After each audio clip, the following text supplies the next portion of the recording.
Hi, everybody. Welcome to the heart. Today we're going to pick up where we left off.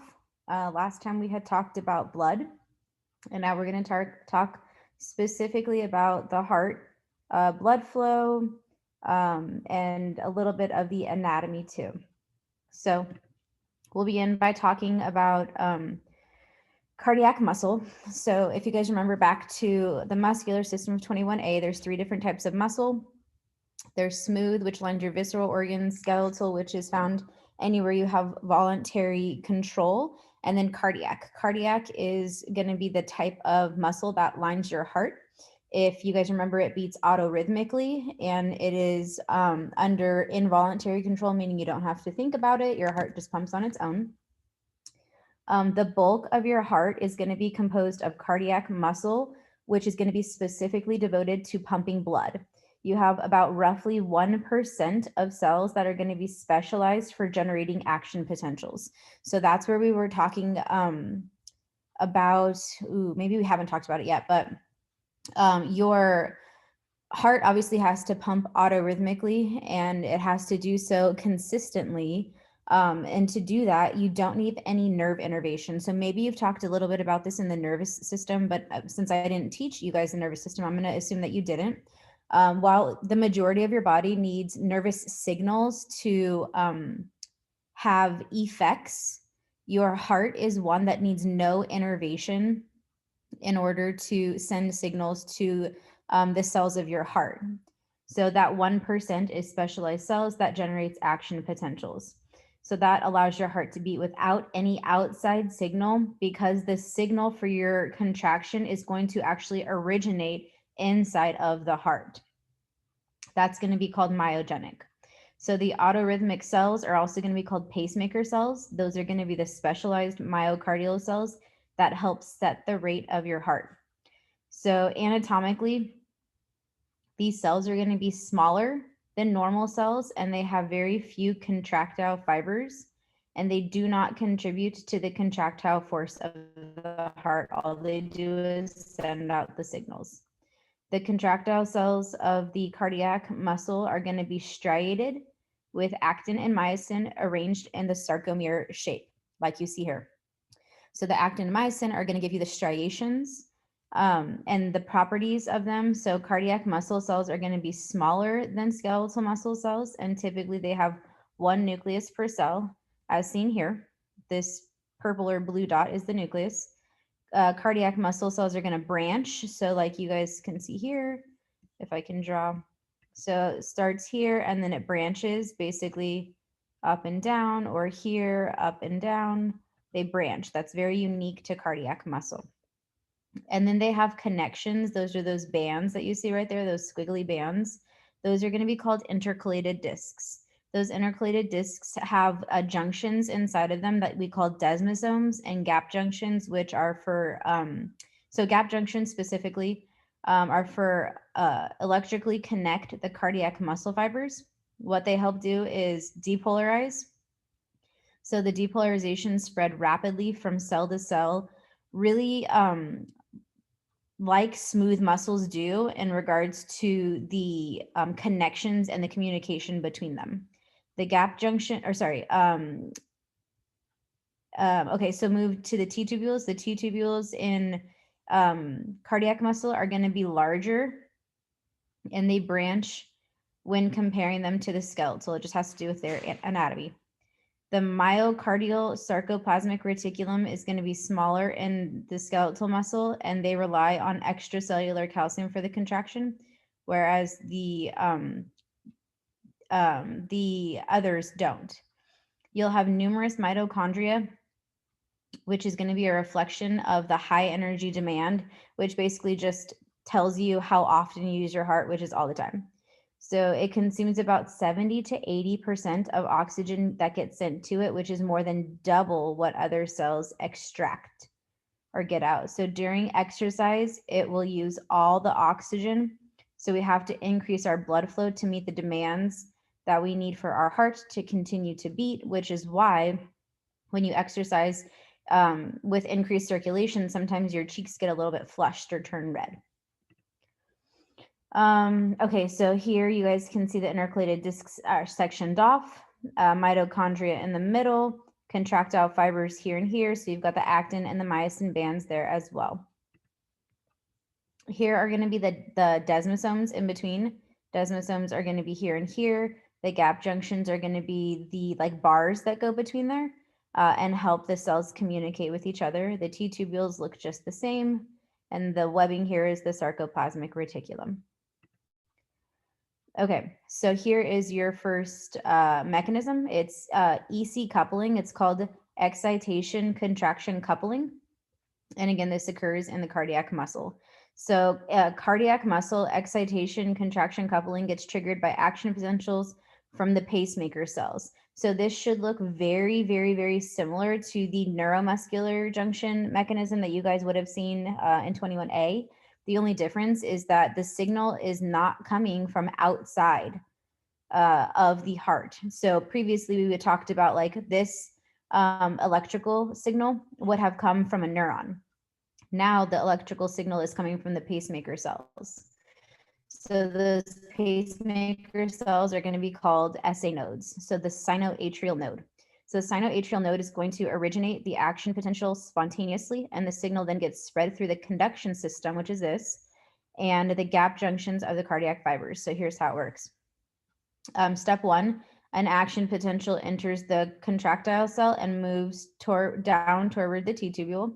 The voltage gated calcium channels are going to open and calcium enters the cell. Calcium then meets this, it's called the ryanodine, which is the RYR. So it's the ryanodine receptor. And when calcium binds, calcium causes this channel to open, which is funny because when this channel opens to the sarcoplasmic reticulum, more calcium flows out. So it induces the opening of the channel and an influx of calcium. So the stored calcium in the SR, it gets released, and now it generates what we call a calcium spark.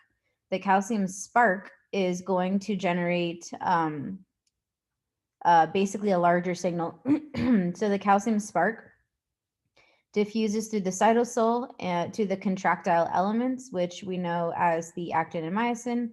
Calcium then binds to the troponin and it initiates the contraction just like the skeletal muscle. So calcium binds to troponin, troponin releases its grip on tropomyosin, tropomyosin rolls off of the binding sites, actin and myosin can now bind together and form the cross bridges, which you see here.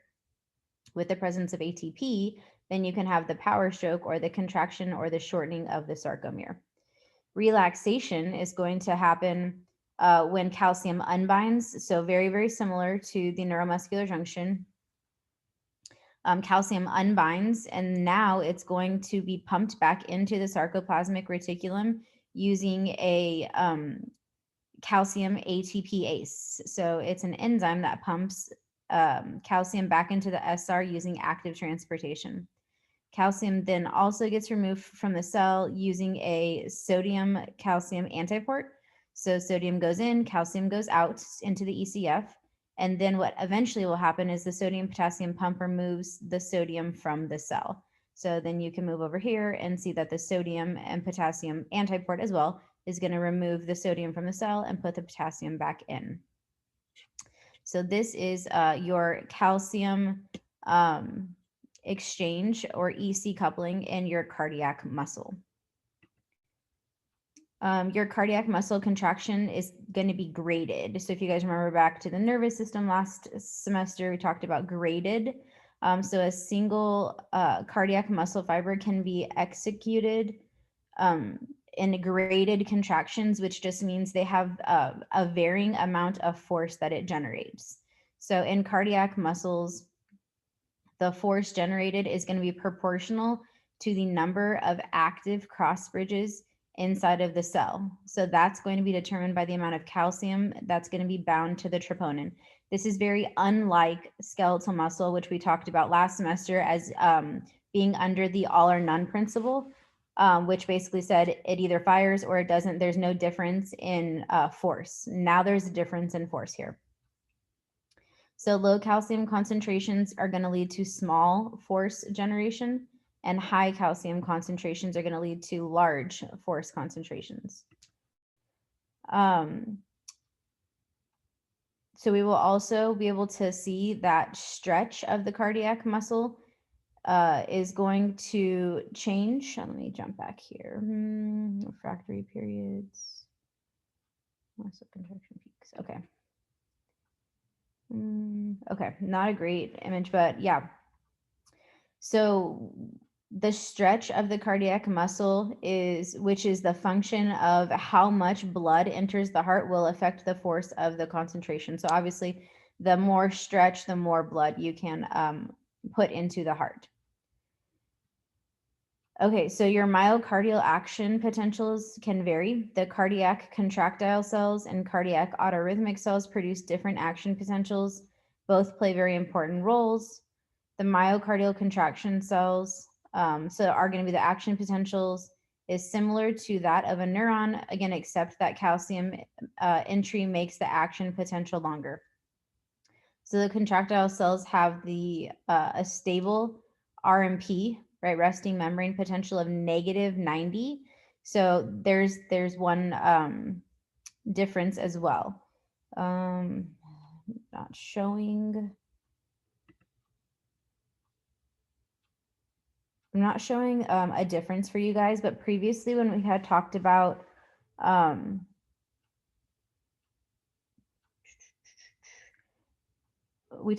skeletal muscle, their resting membrane potential was about -70 millivolts. Now with your cardiac, resting membrane potential is about -90, so it's just a little bit more negative.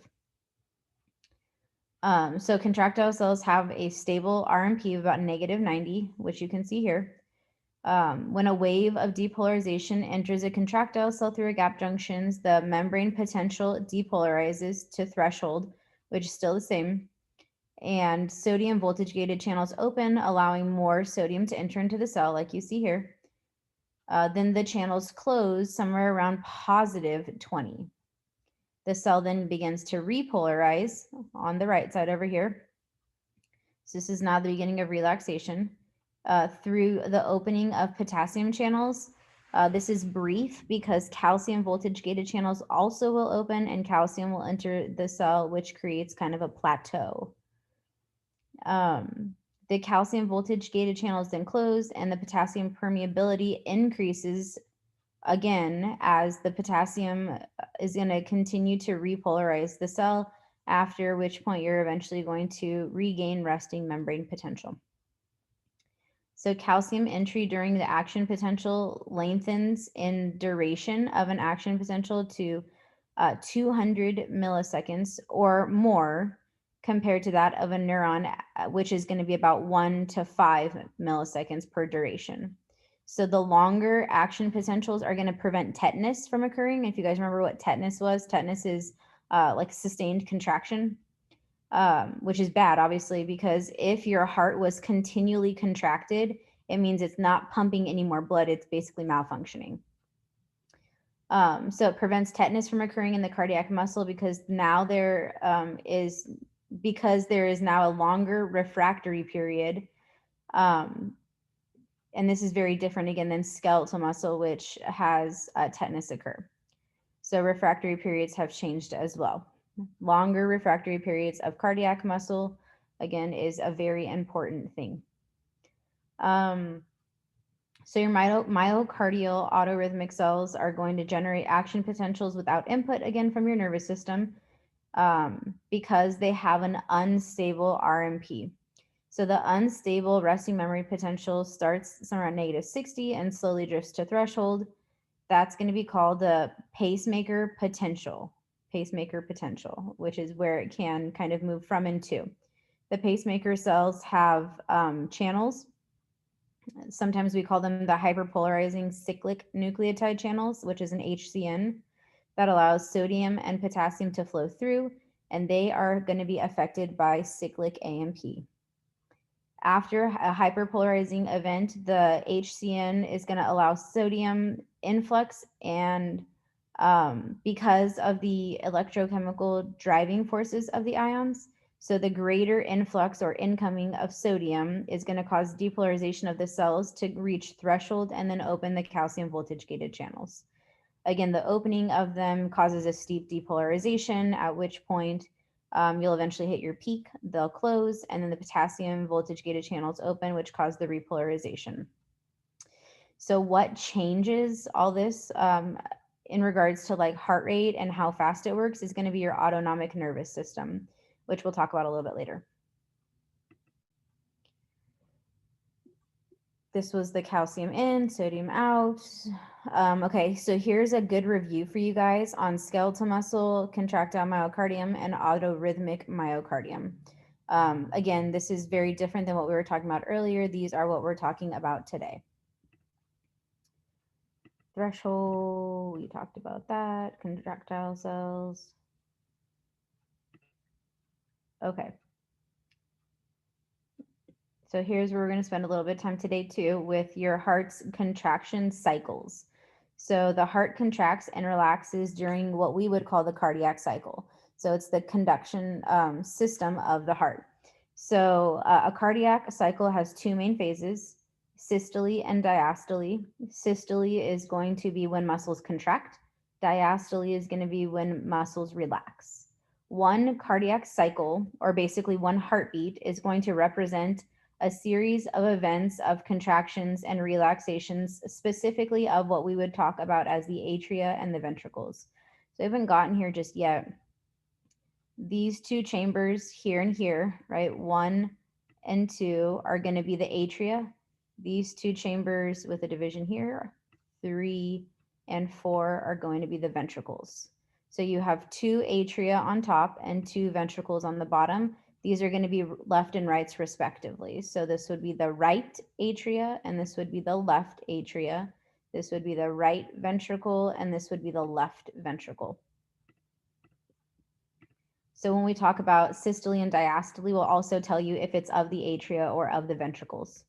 So in order for blood to flow, in order for blood to flow through the heart, there needs to be a change in volume and pressure. So as the volume decreases, the pressure will increase and the blood will flow from an area of high pressure to an area of low pressure.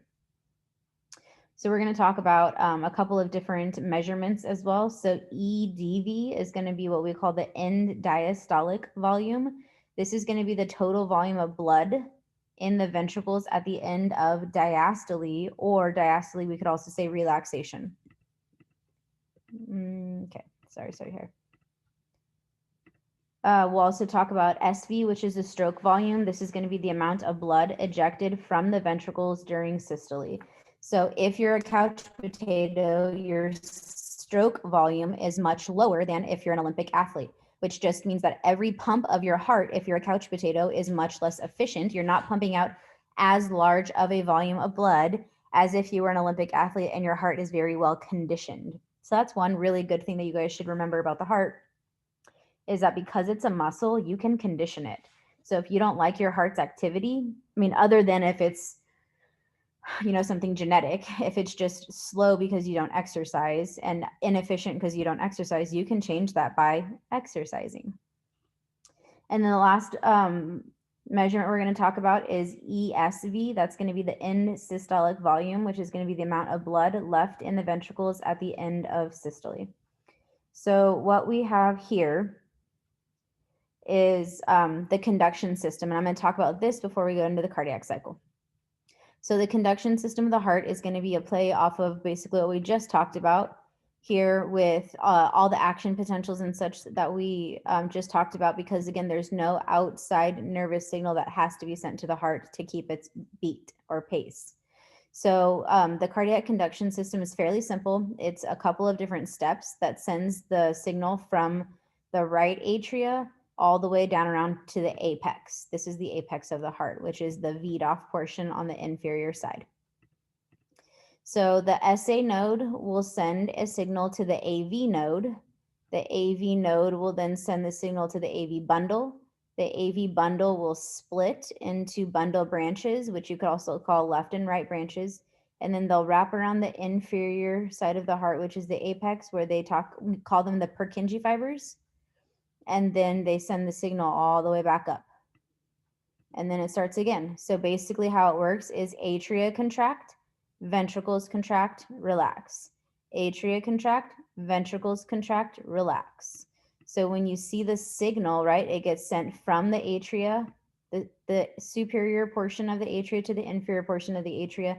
That's when the atria are contracting.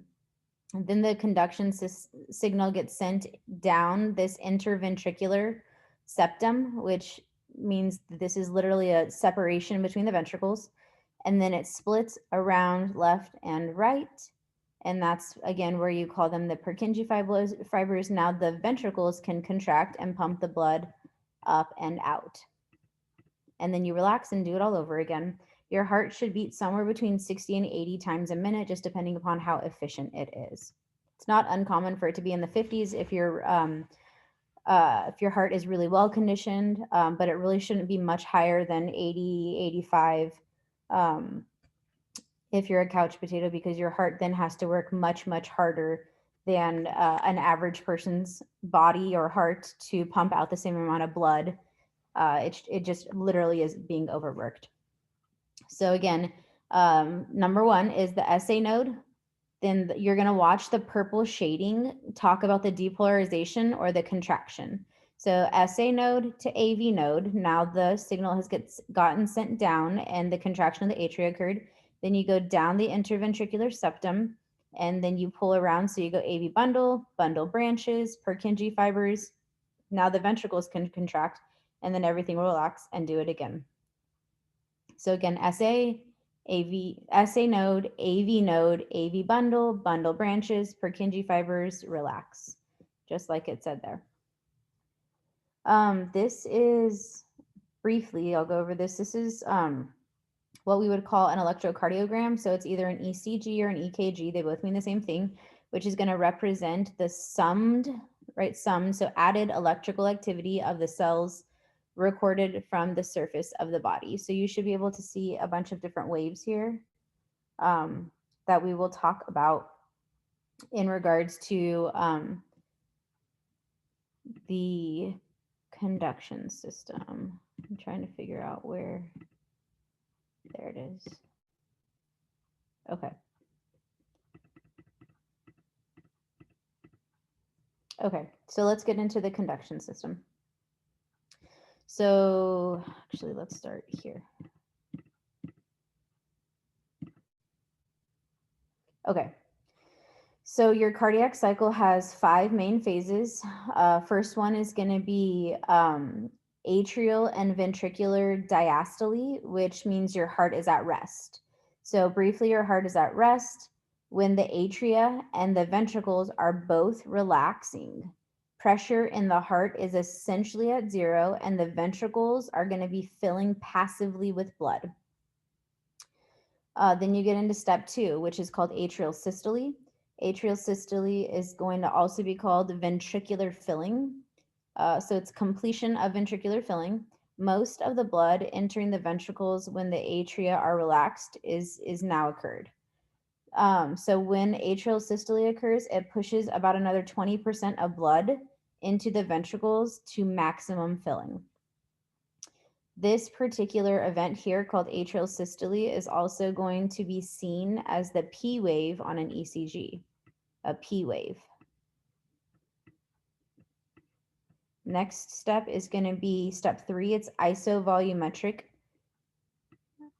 ventricular contraction. So iso means same, volumetric. So the same volume during ventricular contraction. Same volume. So what happens here is the depolarization wave of the conduction cells flows down the AV bundle and reaches the Purkinje fibers. So you've pulled it down and around. The ventricular systole slowly begins and causes AV valves to close as pressure in the ventricle begins to rise above atrial pressure. That's really important. Then you're going to have the closure of the AV valves. So the AV valves, you've got 4 valves. We haven't specifically talked about them in lecture just yet, but AV stands for atrioventricular. So whenever you put 2 words together, it just means between. So between the atria and the ventricles, you've got valves. So this is going to be the right AV valve, and this is going to be the left AV valve. Oops, I could probably do that a little bit better right here. So right atria, right ventricle, this is going to be the right atrioventricular valve. Left atria, left ventricle, this is going to be the left atrioventricular valve. So again, step 3 is going to be the isovolumetric ventricular contraction. So in this case, again, the ventricular systole slowly begins, causes the AV valves to close. Pressure rises in the ventricles above atrial pressure. Now, because of that change, the closure of the AV valves is going to occur, which represents the first heart sound, which we talk about lub, right? The lub-dub of the heart. The closing of the AV valves is the lub. This is going to be characterized by what we call the QRS complex of the ECG. If I can back up just a little bit, I can show you really quick the QRS complex.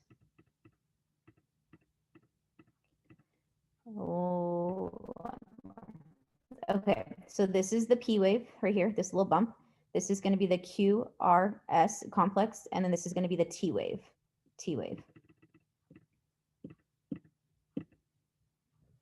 Okay, step 4 is going to be called a ventricular ejection, which is the heart pumping. So in this case, the pressure within the ventricles rises above the pressure in the pulmonary trunk and the aorta. Now what's happened, because of the pressure changes, your semilunar valves are going to open. So previously we had said this right here and this right here are going to be the atrioventricular valves. Now I'm going to tell you about the other 2 valves of the heart. So there's going to be this one right here and then this one back here. And these are going to be the semilunar valves. Specifically, this is going to be the pulmonary semilunar valve. This is going to take the blood to the lungs, left and right, respectively. And then the valve that opens up behind is going to take the blood to the aorta. So this valve here is going to be called the aortic semilunar valve. So again, one more time, the semilunar valves are going to open. As you guys can see, the arrows are opening through. And the blood is going to be pumped into the arteries. Arteries carry blood away from the heart. High pressure blood forces low pressure blood further into the vasculature, so the AV valves are going to remain closed as the pressure in the ventricles is still greater than in the atria. The volume of blood pumped now is going to be called the SV. This is the stroke volume. So really what happens with blood flow, you guys, let me see. Let me just do all of blood flow really quick. So when I'm talking about this first part, I'm talking about deoxygenated blood. So basically it's come into the heart through what we call either the SVC or the IVC, which is the superior vena cava or the inferior vena cava, and it gets dumped into the right atrium. The blood from the right atrium gets pushed into the right ventricle, then goes through the pulmonary semilunar valve, and then it's going to split and go pulmonary arteries into either the right or the left lung, at which point the lung is going to give it oxygen. Now it's not deoxygenated blood anymore. Now it's called oxygenated blood, and it's going to be pushed back into the left atria through the pulmonary veins. From the left atria, the blood's going to go through the left AV valve into the left ventricle. If you guys notice here, this layer is very thick. That's called myocardium, which is a muscle. So the blood in here, which is the left ventricle, I'm going to clear this out now. And the left ventricle is now going to be pushed through the aortic semilunar valve into the aorta, and now it's going to be ready to split and go to the rest of the body, which is why this muscle right here needs to be really strong, because it's pushing really high pressure blood over long distances. So that's where we were at right there. Now, yes, blood goes from the left atria and the right atria at the same time. So it goes down and then up, down and then up.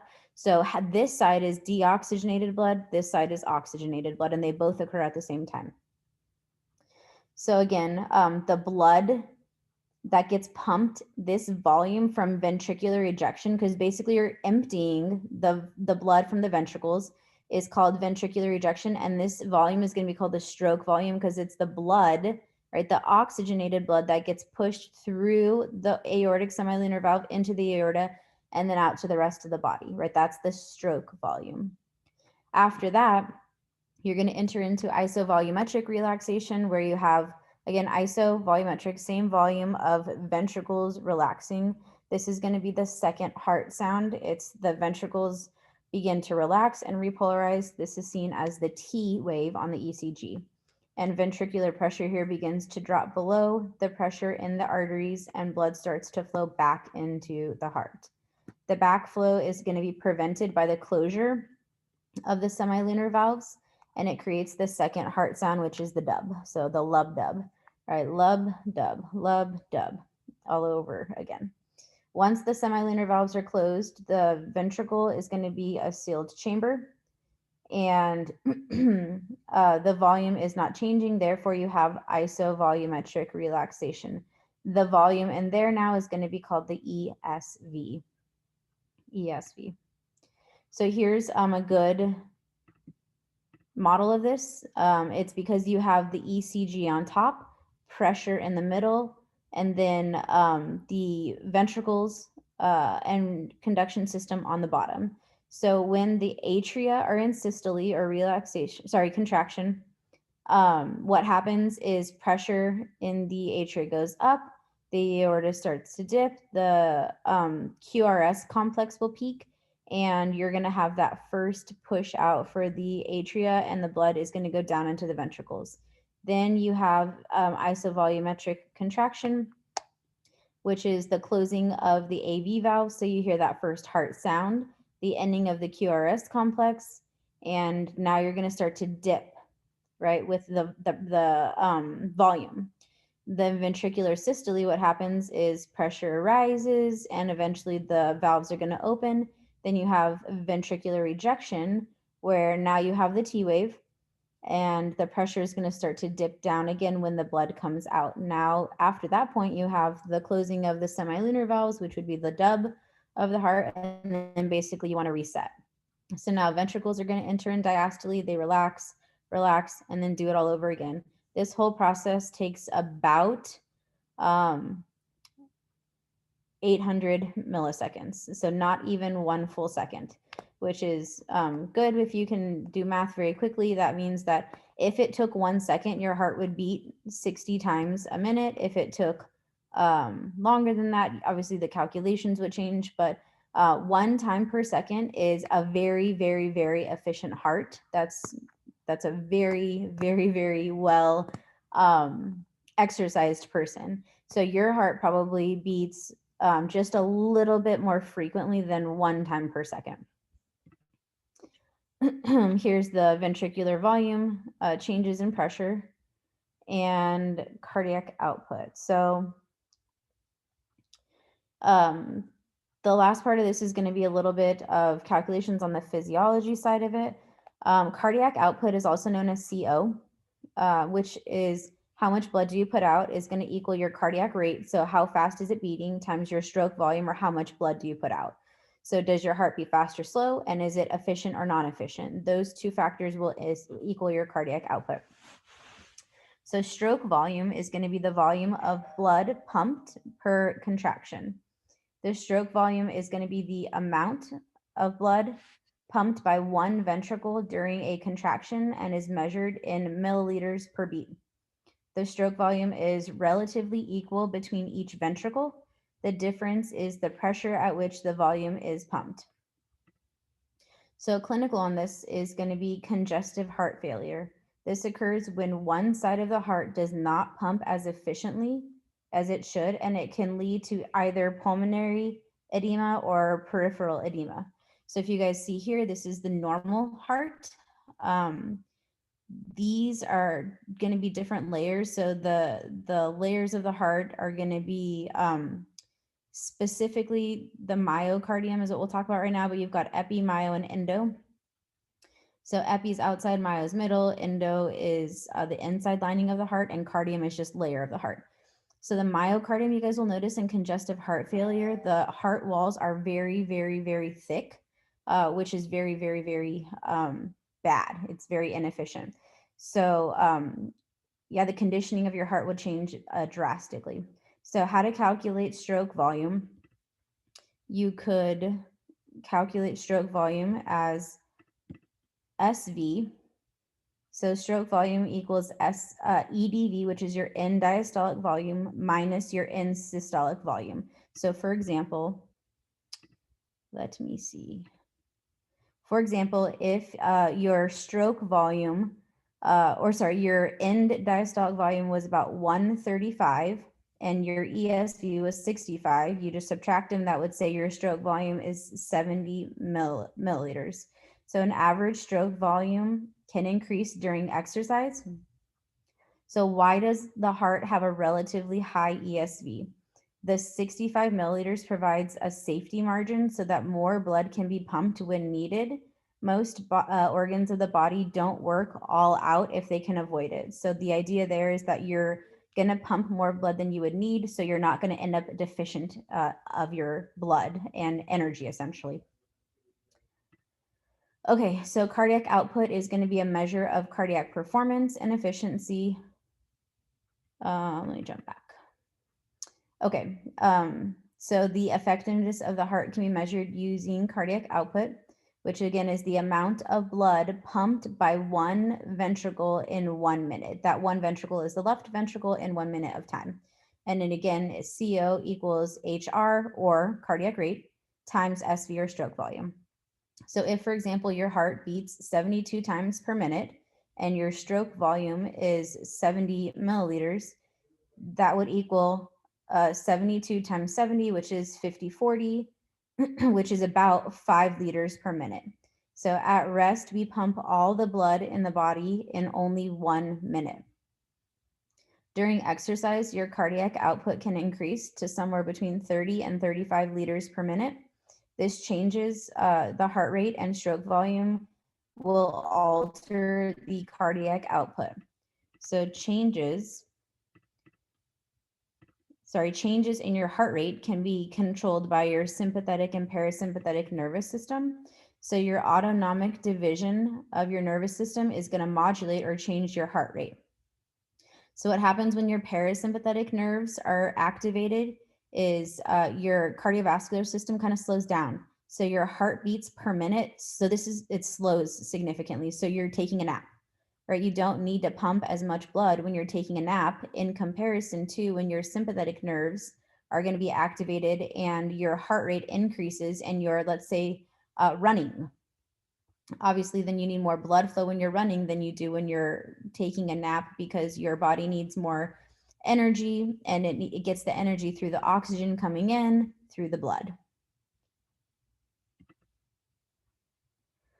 Okay, so here's kind of a concept map that's going to demonstrate parasympathetic versus sympathetic nervous systems. Neural and hormonal input can both modify the resting heart rate. The ANS, again, has antagonistic control over heart rate. Sympathetic increases, parasympathetic decreases. The parasympathetic control is going to involve release of acetylcholine to slow the heart rate down. So it releases acetylcholine, slows the heart rate down. Acetylcholine will bind to the muscarinic receptors, as seen here, muscarinic receptors in the SA node, and use the G protein subunit to affect the potassium ion channels. Potassium permeability will increase, causing hyperpolarization that will force the pacemaker cell potential to begin at a more negative value. When they begin at a more negative value, it's harder for them to get up to that threshold. Calcium permeability also decreases, which further slows the depolarization to threshold and then delays the onset of an action potential. Sympathetic control involves the release of norepinephrine. The norepinephrine then is going to bind to the beta receptors and of the adrenergic receptors, and then use a G protein subunit to activate adenylate cyclase.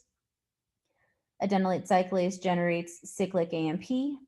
Cyclic AMP then will increase ion flow through the HCN channels and calcium channels. That will cause an increase, right? Increase of sodium and calcium into the cells, which increases the rate of depolarization to threshold and therefore increases the rate of depolarization and the heart rate overall. So again, antagonistic, they do different things, but those are very important to remember. There are going to be multiple factors that, oops, sorry, this is a good chart. So the gray is normal heart rate. When parasympathetic activity occurs, what happens is the length of time where you have the action potentials get sent and depolarization occur is further and farther in between. When you have the sympathetic, it's much closer together, more frequent. Here's a good review on mechanisms of action for antihypertensive drugs. I don't think we're talking about them today, but they're things that change your heart rate, obviously. Okay, jumping back into factors that influence your stroke volume. So stroke volume is going to be directly affected by the length of the muscle fibers at the beginning of the contraction and the contractility or the intrinsic ability of the heart to contract. So the length tension relationship that we'll talk about is going to be called the Frank-Starling law of the heart. So in a striated muscle, the force generated by the muscle fiber is directly related to its starting length. The longer muscle fiber, up to an optimum, there is going to be the greater the tension is developed. So again, the longer the muscle fiber, the more tension is developed. So as the ventricular wall of the heart stretches, there is going to be an increased stretch and strength of contraction and therefore a greater stroke volume. So this is going to be force over here on your Y and then stretch on your X. And you can see this is the normal, but when you stretch further, you're going to increase the force until you hit a maximum. Okay, so as the ventricular wall stretches, again, you have an increased strength, but when you also increase add an increase in preload, preload is going to be the degree of your myocardial stretch before contraction due to blood entry. When you increase preload, it's going to result in the ejection of more blood from the heart. So more blood in essentially equals more blood out. So if the stroke volume, therefore, is going to be directly proportional to EDV. So if stroke volume goes up, EDV goes up. So this is an image from your book, which, oh, you know what? From a different book. Sorry, this is McGraw-Hill, you guys have Pearson. But just shows you resting sarcomere length. So it starts out long and then gets shorter and shorter and shorter. So when you talk about length and tension, the tension is going to be your Y. The shortest length has the least amount of tension. The longest length has the most amount of tension. This was developed by work done by Otto Frank and Ernest Starling, and it resulted in the Frank-Starling law of the heart. So you can see this on the Starling curve that we just talked about here. Sorry, one more. Here, the Starling curve, which again just shows you that as EDV increases, the stretch of the heart increases and therefore improves the sarcomere starting length, which causes the heart to contract more forcibly and increase your stroke volume. Okay, last part here, stroke volume and venous return. So the EDV is going to be affected by the venous return to the heart. So venous return is deoxygenated blood going back up to the heart. There are 3 different factors that affect venous return. So one of them is the skeletal muscle pump, 2 is the respiratory pump, and 3 is the venoconstriction, which is caused by the sympathetic innervation. So number 1 is the skeletal pump. The skeletal pump, it causes contractions of the skeletal muscle, specifically in the legs. Oh, darn. I was looking for, normally I have a picture of a leg in here. So with gravity, you guys, your blood naturally falls to your lower extremities if you're standing. However, we have muscle pumps in our legs that act as what we call one-way valves. Those one-way valves are going to basically allow the blood to go back up towards our heart and then shut off the valve which is going to prevent the blood from flowing back down with gravity. That's a skeletal muscle pump. Your respiratory pump, so during inhalation, your thoracic cavity volume increases and pressure decreases, which allows the vena cava to expand and allow more blood to enter the vessels. Oppositely, though, with exhalation, the thoracic volume is going to decrease, pressure increases, compresses the vessels, and pushes blood toward the heart. And then the last one's going to be venoconstriction. So venoconstriction here is going to be caused by sympathetic nerve innervation. So when veins constrict, blood is going to be squeezed toward the heart, which would increase the pressure and cause venous return to be taken back toward the heart. Okay, so contractility is going to be controlled by the nervous system and the endocrine system. So the chemicals that affect contractility are said to have what we call ionotropic effects. Those that increase contraction have a positive ionotropic effect. So for example, epinephrine, norepinephrine increase contractility by activating beta-1 adrenergic receptors, which increase cyclic AMP and lead to more calcium being available for the cells through increased calcium voltage gated channel activity and increased activity of something that we'll call phosphoflamin. Digitalis, for example, increases contractility by slowing the removal of calcium from the cytosol by affecting the sodium-calcium antiport through inhibition of the sodium-potassium pump. Last part is EDV and the arterial pressure. So EDV, end-diastolic volume, and arterial pressure is going to determine your afterload. So stroke volume is inversely proportional to the TPR, which is the total peripheral resistance, or you could also call it MAP, which is the mean arterial pressure. Resistance is created by blood filling the arterial system. The combined load of EDV and arterial resistance during a contraction are both going to represent the afterload. The afterload is, so increases in afterload can make it harder for the heart to pump out. In the case of a healthy heart will increase its force of contraction to maintain a normal stroke volume if the afterload increases. However, if afterwards, right, increased afterload due to like a chronic condition, it causes the heart to always have to work harder and eventually it will hypertrophy. Hypertrophy over time can cause things like congestion, which basically is just your heart wearing out over time and eventually can result in heart failure. Measurements of blood pressure are going to be indirect indicators of afterload, and ventricular function can also be assessed by the ejection fraction, which is seen here, recording an echocardiography. So ejection fraction equals the stroke volume divided by EDV times 100. So for example, normal values would be somewhere between 55 and 70. If it's below 40, that's indicated as heart failure. So if your stroke volume is, let's say, 75 and your EDV is 130, you divide that and then times it by 100, which gives you something like 58%, which means your heart is functioning within its normal range. So measuring all of these variables will help the cardiologist or even a primary physician identify if your heart is working as functionally and as efficiently as it should be. Okay, you guys, that's going to end the heart for today. If you guys have any questions, please send them to me in the discussion board or email, or we can set up a Zoom. Next time when we come back, we'll finish off with vessels and circulation. See you guys next time.